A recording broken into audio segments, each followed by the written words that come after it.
Hey there, English learners. Welcome to the HC English Pod, where we make speaking English simple and natural. Hi, everyone. I'm Sophie, and this is my co-host, Liam. We're so excited you're here today. Today's episode is super practical. We're going to teach you exactly how to introduce yourself in English confidently and naturally. And trust me, by the end of this episode, you'll never feel nervous about saying, "Tell me about yourself," again. Before we jump in, if you're new here, hit that subscribe button for the HC English Pod. We post fresh episodes every week. And drop a comment below telling us where you're listening from. We love hearing from you. All right, Sophie, let's get into it. Why is "tell me about yourself" such an important phrase to master? Great question. This is literally the first thing people ask when you meet them. Job interviews, first day of class, making new friends, networking events. Exactly. And here's the thing. Most people overthink it. They try to tell their entire life story in 2 minutes. So true. The key is keeping it simple, relevant, and friendly. Think of it as opening a door to conversation, not writing your autobiography. Perfect way to put it. So let's break this down into easy chunks. Sophie, what's the first thing people should mention? Always start with your name. Sounds obvious, right? But say it clearly and confidently. Hi, I'm Sophie, or hello, my name is Sophie Martinez. And here's a pro tip. If your name is difficult to pronounce, it's totally okay to help people. I'm Liam, L-I-A-M, like the actor Liam Neeson. Love that. Next up, where you're from. This is such a natural conversation starter. Right, you can say, I'm from Brazil, or I'm originally from South Korea, but now I live in London. Notice that second example, originally from, is perfect if you've moved. It gives context without being complicated. Okay, so we have name and location. What's next? What you do. This is huge because it tells people about your daily life.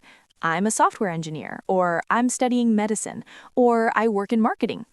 And if you're between jobs or a student, don't stress. I'm currently looking for opportunities in design, or I'm a full-time student at UCLA. Exactly. Be honest and positive. Now, here's where it gets fun. After the basics, you can add personality. This is the difference between a boring introduction and a memorable one.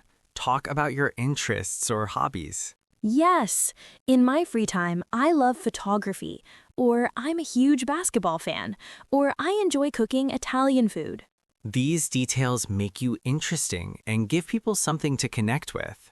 Let me give you a complete example. Hi, I'm Sophie. I'm from Mexico, and I'm currently working as a graphic designer in Toronto.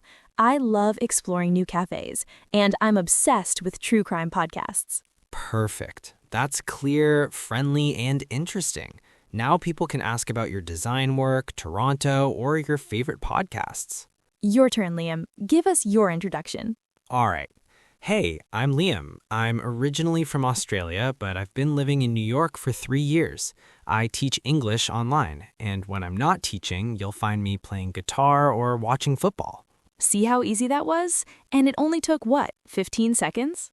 Exactly. You don't need 5 minutes. Keep it short and sweet. Now let's talk about common mistakes. Liam, what do beginners struggle with?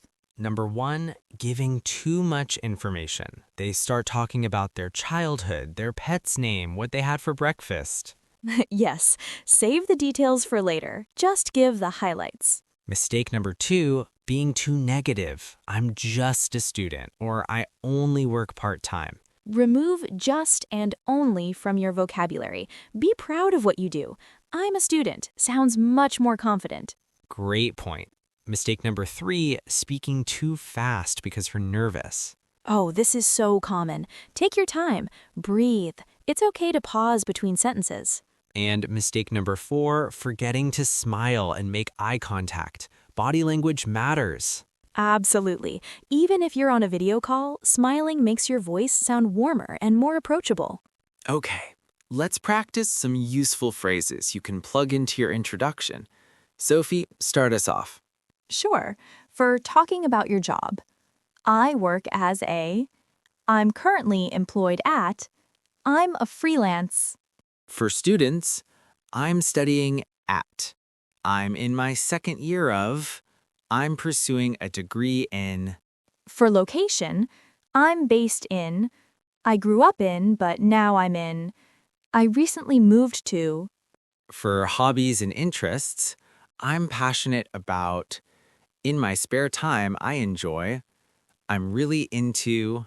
These phrases make you sound natural and fluent. Mix and match them. Now, here's something important, adjusting your introduction based on the situation. Ooh, yes, context matters. At a job interview, you'll emphasize your professional experience. Right. I'm Liam Chen, and I have 5 years of experience in digital marketing, specializing in social media strategy. But at a party or social event, keep it casual. Hey, I'm Sophie. I work in marketing, but honestly, I'm here for the food and good conversation. Laughs. Perfect. And in a classroom setting? Focus on why you're learning. Hi, I'm Sophie from Brazil. I'm taking this English course because I want to study abroad next year. That gives your classmates and teacher useful context. Smart. Let's talk about follow-up questions, because a good introduction should invite conversation. Yes. After you introduce yourself, people might ask, how do you like living in New York? Or what kind of photography do you deal? Be ready with 1 or 2 sentences to expand. Don't give one-word answers. Instead of, it's good, say, I love it. The energy here is amazing, and there's always something new to discover. That keeps the conversation flowing naturally. All right, let's do a quick recap for our listeners. When introducing yourself, include 1. Your name clearly pronounced. 2. Where you're from or where you live now. 3.